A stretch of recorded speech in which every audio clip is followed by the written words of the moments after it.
Isaïe chapitre 41, le verset 8. Voilà.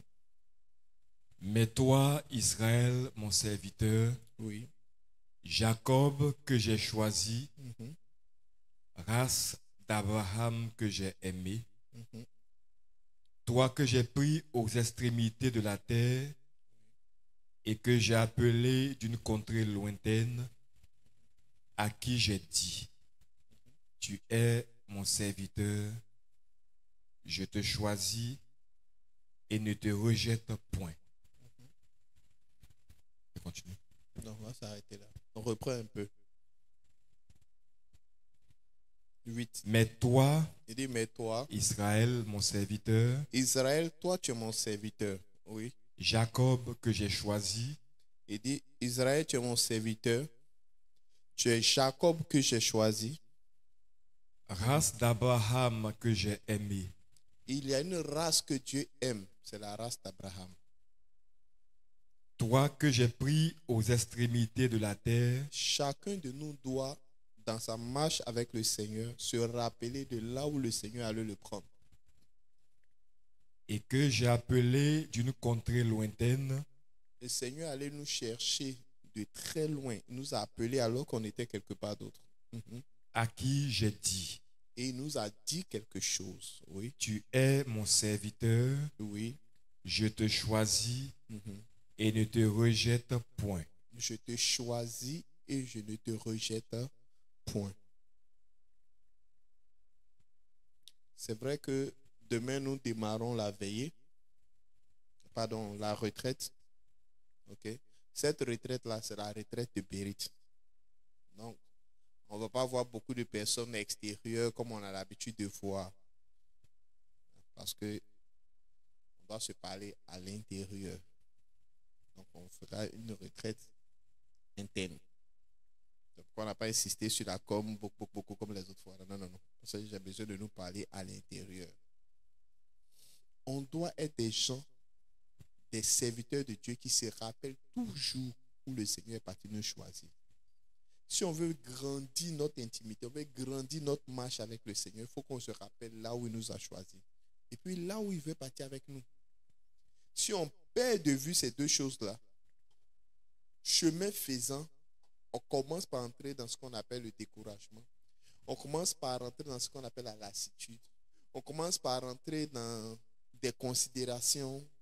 Et puis, on va perdre de vue ce que le Seigneur nous demande de faire. Le Seigneur ne nous libère pas d'Égypte pour aller en pique-nique. Il dit c'est pour aller l'adorer. Le Seigneur ne nous dit pas qu'à Canaan, le lait, le miel sera disponible comme ça. Il y a un but pour lequel le Seigneur nous appelle.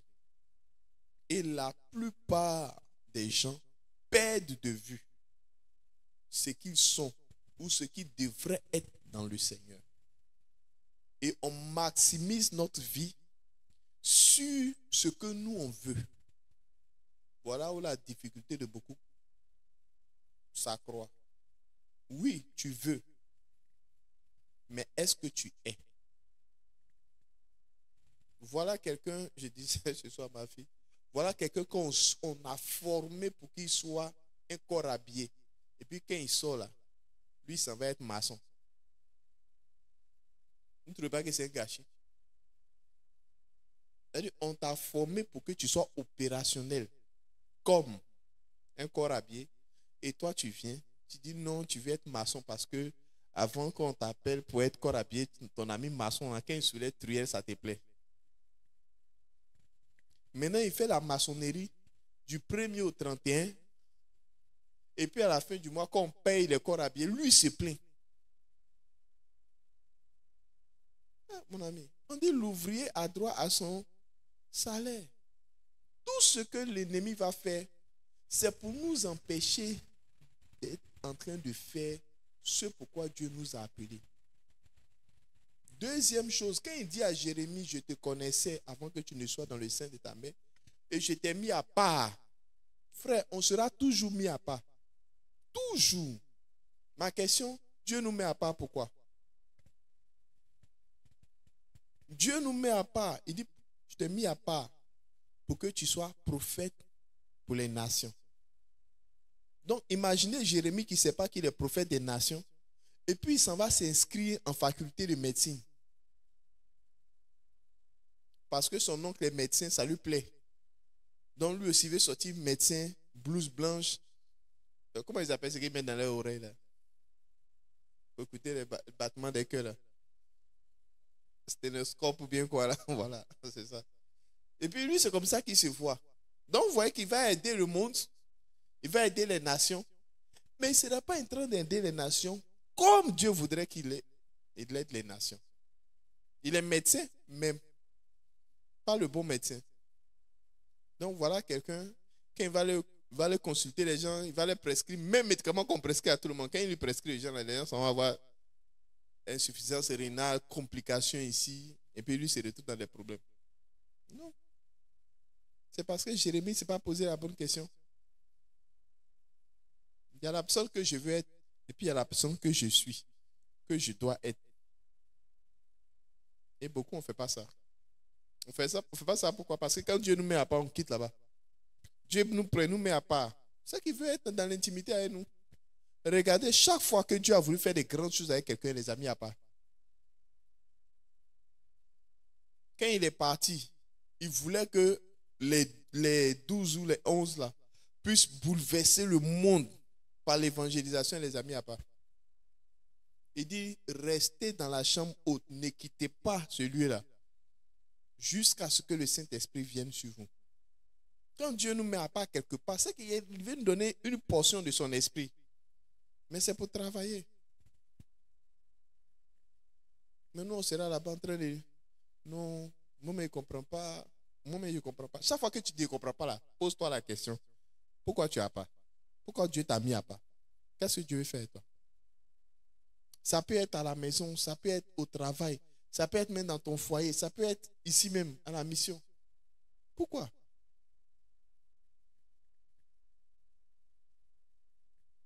Ça veut dire que le diable va vouloir te sortir toujours de l'intimité avec Dieu. Il faut sortir là-bas, il faut quitter là-bas. Allons faire autre chose. Entends Dieu nous appeler pour être à part. Donc cette retraite, ce sera une retraite pour sortir du tombeau. Tous les tombeaux qui nous ont empêchés d'être dans la présence de Dieu, on doit sortir. On doit sortir de cette intimité. Jusqu'à être dans la race d'Abraham. Il dit, toi Abraham, je t'ai aimé. Voilà, tu fais partie de la race que j'aime. Je prends le deuxième verset. Jacques chapitre 2, verset 23. Jacques chapitre 2, verset 23.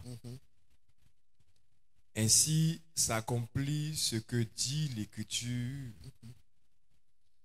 Abraham crut à Dieu et cela lui fut imputé à justice. Et il fut appelé ami de Dieu. Il a fait quoi? Abraham crut à Dieu. La foi qu'Abraham a mis en Dieu a fait quoi? Et cela lui fut imputé à justice. Et il fut appelé ami de Dieu. Il a été appelé ami de Dieu. Il y a deux choses qui m'intéressent ici. La foi d'Abraham. Première chose. Deuxième chose, le titre que Dieu lui a donné. La foi d'Abraham et puis le titre que Dieu lui a donné.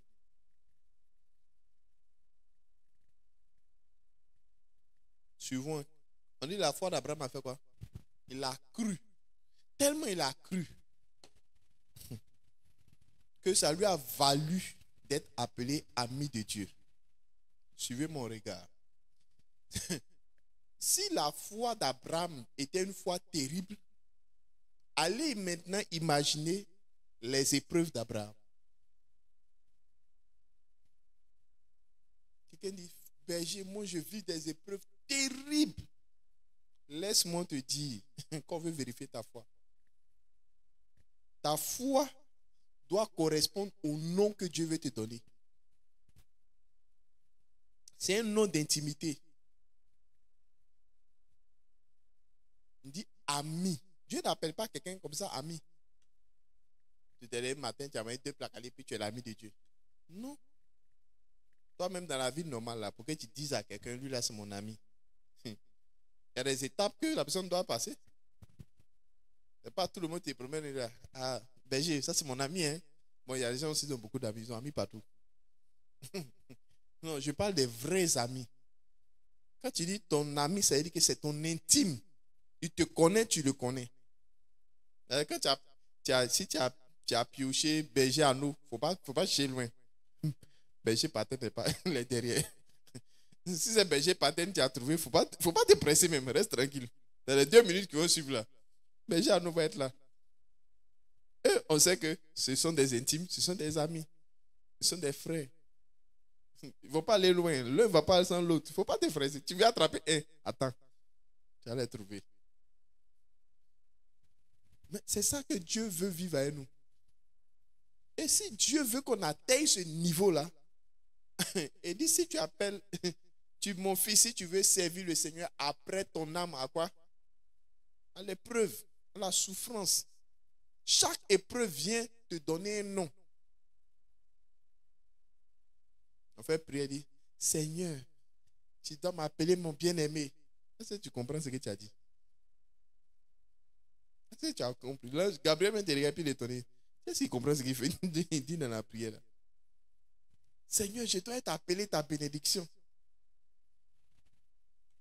Donc, pour que Dieu puisse se mettre devant tout le monde, puis il va dire, mon enfant-ci s'appelle bénédiction de Dieu. Ça veut dire que c'est le contraire que tu vas expérimenter. Dès que tu as terminé ta prière, une série de malédictions vont te frapper jusqu'à... Toi-même, tu te demandes, même est-ce que toi-même, tu es enfant de Dieu? Lui, on doit te donner un nom. Et ce nom-là, tu dois valoir ça. On dit ça lui a valu. C'est qu'Abraham a vécu. Et la foi qu'il a gardée, ça avait la même valeur que enfant de Dieu, que ami de Dieu. Donc moi, ma question ce soir, c'est quoi ta valeur?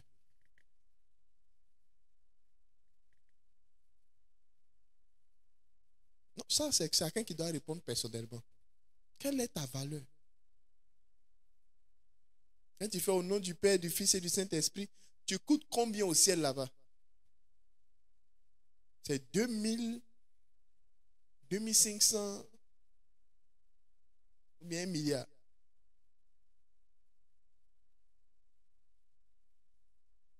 Dieu est en train de nous dire que pour lui, tu as de la valeur quand tu traverses les épreuves. Deutéronome chapitre 8.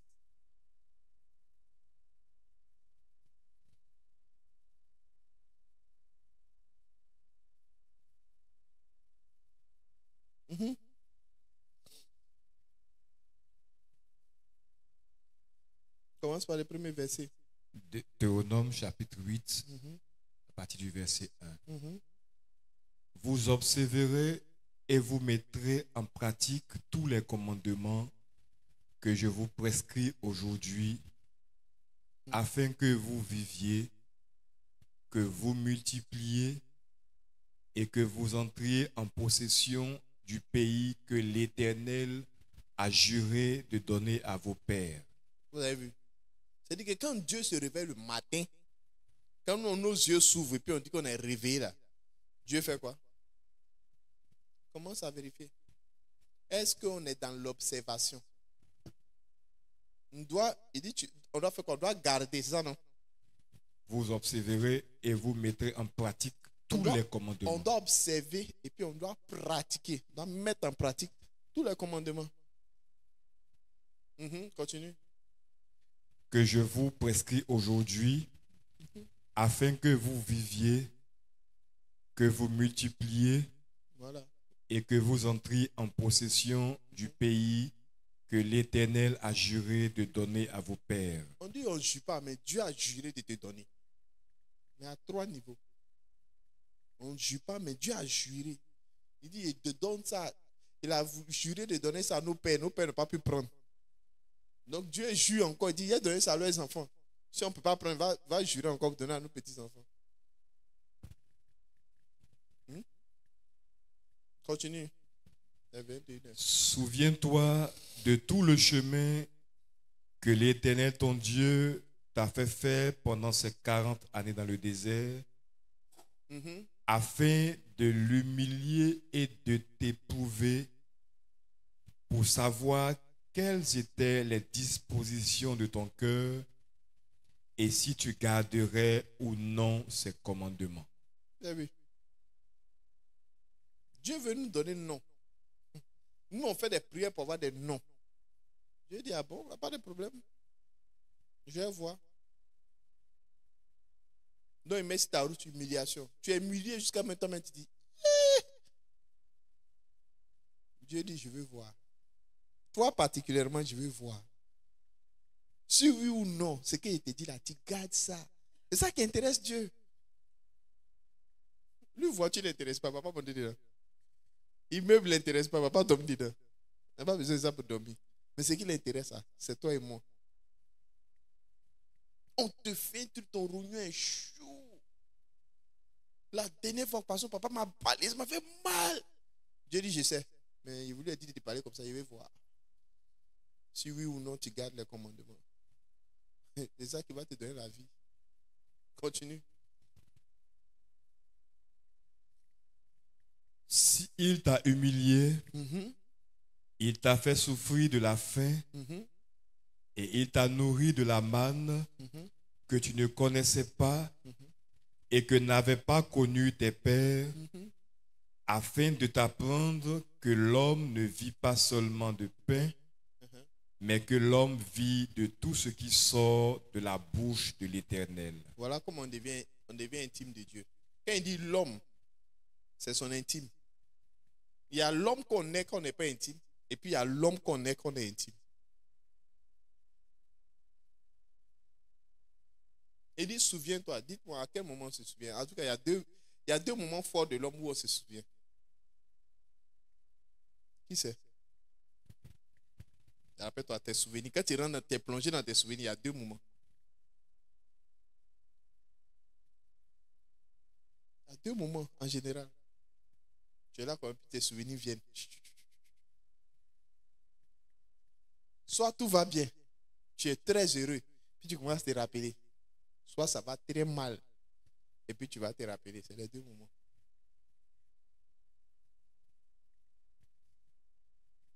Continue. Et puis on va lire. Ton vêtement, dis ton vêtement ne s'est point usé sur toi et ton pied ne s'est point enflé pendant ces 40 années.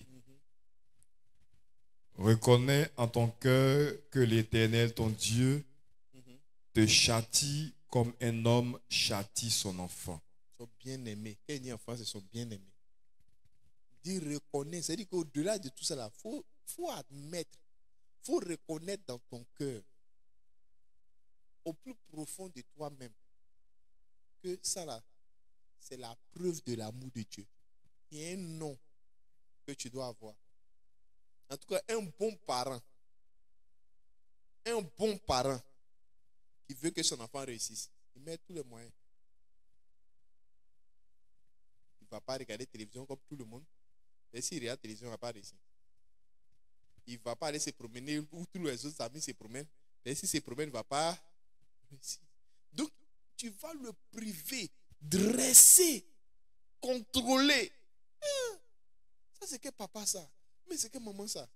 Ça m'a rappelé une époque. J'ai fait réunir à mon petit frère dans la champion. On s'est posé la question, c'est la maman là même. Non, maman là. Est-ce que c'est notre maman?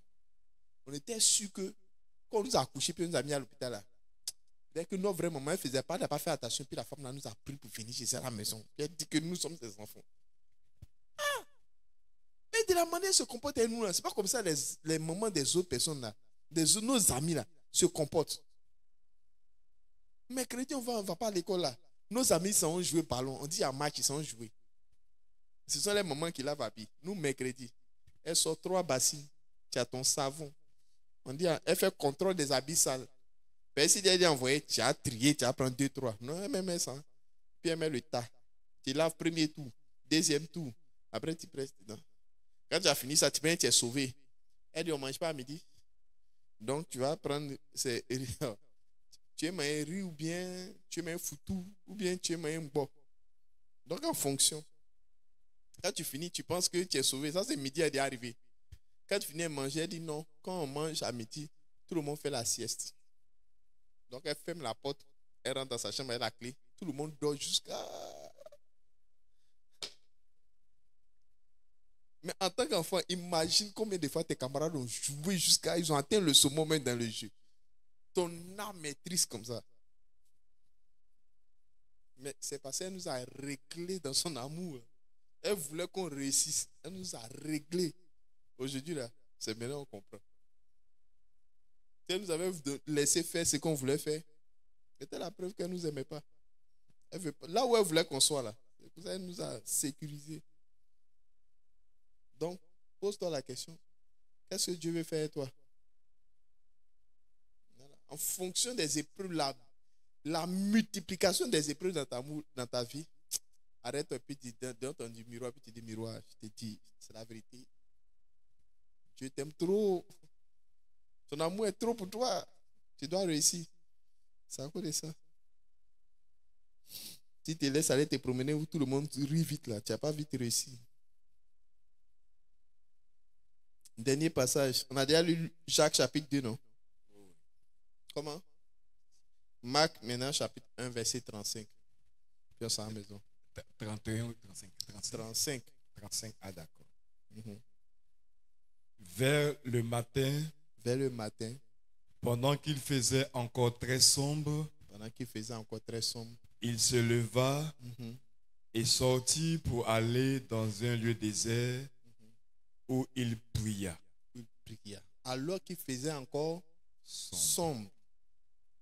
On dit Jésus s'est levé pour aller dans un endroit qui était comment? Désert. Et puis il s'est mis à prier. Continue, verset. Simon et ceux qui étaient avec lui se mirent à sa recherche. Et quand ils l'eurent trouvé, ils lui dirent, tous te cherchent. Oui. Il leur répondit, allons ailleurs, dans les bourgades voisines, Oui. afin que j'y prêche aussi, car c'est pour cela que je suis sorti. Il alla prêcher dans les synagogues par toute la Galilée et il chassa les démons. Un lépreux vint à lui et se jetant à genoux, il lui dit d'un ton suppliant, si tu le veux, tu peux me rendre pur. Jésus, ému de compassion, Si tu peux. étendit la main, le toucha et dit, je le veux, sois pur. D'accord, on va s'arrêter ici. On dit Jésus, à quel moment il s'est mis à aller prier? Vers le matin. Vers le matin. Or, nous, à Bérit, ici, on prie le soir. Quand il n'y a personne, on ne prie pas. C'est quand tout le monde est là, on prie. Prière, onction pour aller toucher quelqu'un qui va être pur. C'est vers le matin. Quand il n'y a personne, dans l'intimité, Dieu et toi, vous êtes là-bas. À cette heure-là, de toute façon, le sommeil est doux. Tu as expérimenté le sommeil de 5 h du matin, 4h30, avant que le soleil se lève. C'est là le sommeil est cher. Ça coûte cher. Dit Jésus se lève, puis se met de côté. Cherche les endroits désertiques pour prier. Les gens viennent le chercher pour dire, ah, vraiment on te cherchait. Il dit non, venez en partie. Moi, ma mission, c'est pour annoncer la bonne nouvelle, pour prier pour les malades, pour chasser les démons. C'est ça qu'on doit aller faire. Ma question, aux intimes de Dieu, tu pries à quelle heure? Nous prions à quelle heure? Seigneur, je veux l'onction. C'est 4h30. 5h. Il y a des onctions quand tu pries à 18h, ça vient. Il y a des onctions quand tu pries à 22h, après il y a son onction aussi. Et puis il y a onction que tu as dormi à 4h. Le coin est glacé comme ça. fait chaud là. Tu luttes jusqu'au moment où ton esprit commence à dormir les 4 heures. Alors on va voir si tu aimes Dieu. On doit avoir des moments d'intimité avec Dieu. Des moments privilégiés que personne n'a pas. Puis tu t'élèves avec ta Bible. Tu vas aller lire, méditer et puis prier.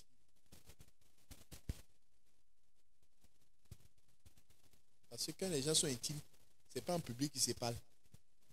En général, mais quand ils sont en public, ils envoient les sujets d'ordre général. Quand c'est personnel, c'est quand on est deux. Benjamin, nous, c'est pas ça. En tant que cette retraite, Dieu va choisir des gens pour être dans son intimité. On va finir dimanche, lui-même va choisir. Dimanche, chez Fusion, on n'a pas fait beaucoup de prières. Il choisit, le Seigneur choisit tes intimes.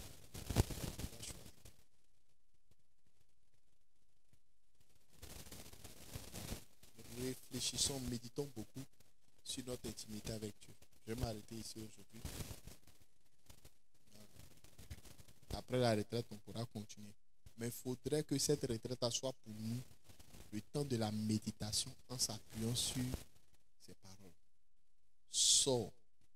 Sors. Pourquoi il dit à Lazare, sors? Je nous laisse avec cette question.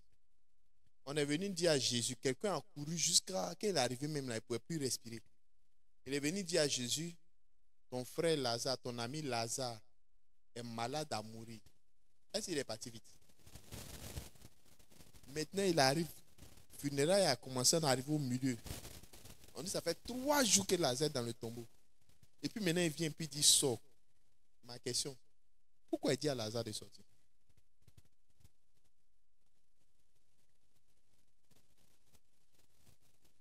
Ça, il te laisse aller méditer dessus.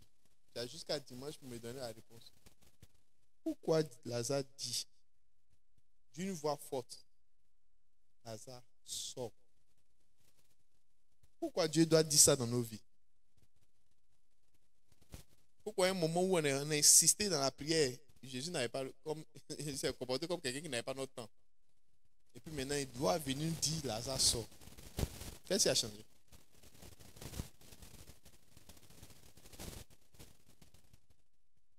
Pourquoi Dieu doit nous faire sortir de nos tombeaux? Que chacun porte cela en méditation et en prière. Chacun doit avoir sa réponse. Dimanche à 11h30, nous en parlerons. Donc, on doit faire ça avant la prière d'effusion. Comme ça, on va voir si Dieu va te faire sortir du tombeau, puis tu vas nous donner une mauvaise réponse. On peut te ramener là. Amen. Que Dieu nous bénisse.